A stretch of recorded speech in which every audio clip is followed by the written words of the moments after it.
When I found out my grandmother, my last living grandparent, was dying, my first thought was, I need to draw her hands.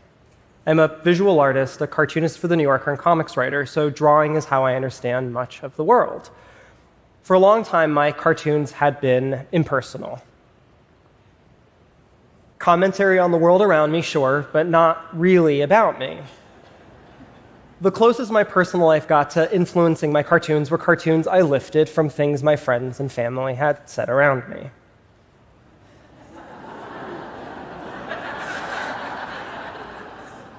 It was only after my daughter Elika was born that my personal life began to creep into my cartoons more. Every artist will tell you that their medium is the highest art form, but they're wrong, because cartooning is in fact the highest art form. For example, this is not a great example. The next one's better. So, I was thinking of the next one. There you go. Cartoons can say so much with so little. With just a few lines, you can express happiness, smugness, and sadness. This is called face pareidolia. It's the phenomenon where we see faces in inanimate objects. We see ourselves in these cartoonish faces. They're blank canvases onto which we project ourselves. We see faces everywhere, ourselves in everything. It's evolutionary, a survival technique. But how do we convey complex emotions using just lines? Emotions like grief. This became really important to me when I found out that my grandmother was dying.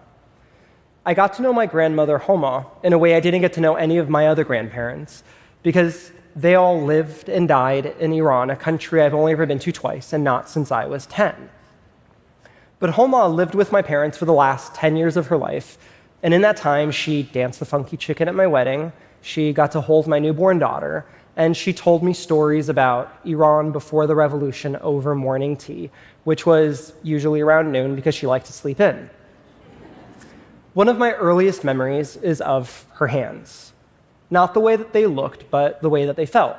I can still, even today, recall the physical sensation of them, like the smoothness of her nails and even their smell, but not the way they looked, which is why when I found out that she was dying, my first instinct was to try to preserve that memory, my memory of her, by drawing her hands. Not surprisingly, when I finally made it there to see her, I didn't have a whole lot of time to sit around drawing because I was busy with other things. Things like comforting my mom, comforting my grandmother by doing magic, and helping my mom and my sister plan for what would come next.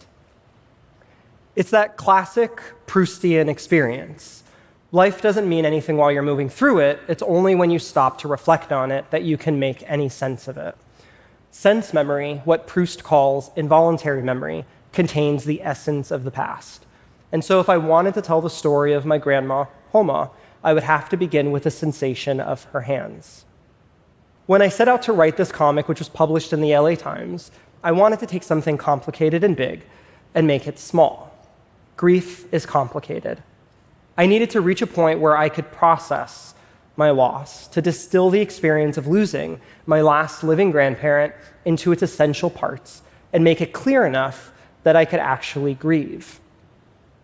My family doesn't tend to deal well with grief, which isn't great because we have so much experience with it. When we're trying to dodge grief, we caricature those we've lost. We focus on and exaggerate their most obvious features, which is why sometimes we'll hear somebody say something like, "He was a saint." He probably wasn't. When we do that, we're not actually grieving. We're not confronting the person we've lost as a complex individual, flaws and all. Cartooning has allowed me to go narrow, to find the details that are emblematic, which opens up into a whole, rich, complex person and to my complicated relationship with them. It avoids flattening them and leaves them their richness so I can grieve all of them. And so I focused on my grandmother's hands.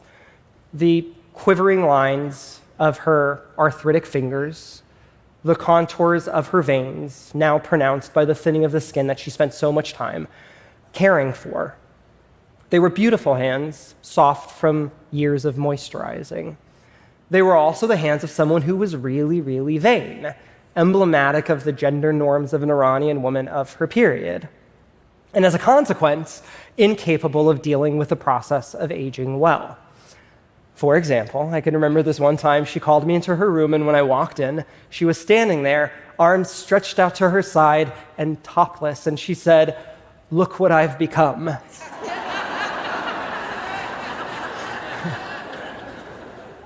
They were also the hands that she used as she got older and was less capable of caring for herself, to hit those around her, the people she loved the most. Because I didn't actually get to draw her hands when I last saw her, and I don't have any photos of them, I had to use my own hands to draw her hands. So I drew my hands old and spotted, my knuckles gnarled, and I imagined what it would be like for my hands to no longer be able to perform basic everyday functions, to no longer be able to draw. I regularly use myself as a reference for my comics, so most of the photos on my phone look something like this. And through this, I've become my grandmother, I've become my friends, and I've even become my 5-year-old daughter. It's a process that's allowed me to experience these stories more deeply in a physical way, allowing me to inhabit them, to come to a fuller, richer understanding of them in context. If a loved one's death makes us confront our own mortality, then the process of physically transforming myself into my grandmother or my father, who is slowly dying of kidney failure, has made me confronted in a uniquely deep way. This is a photo I took of myself in my dad's boots and jeans for a comic I did for The New Yorker about accompanying him to the dialysis for the first time. It's a process that's also allowed me to reach a place of deeper empathy and of forgiveness. For me, art is about communication.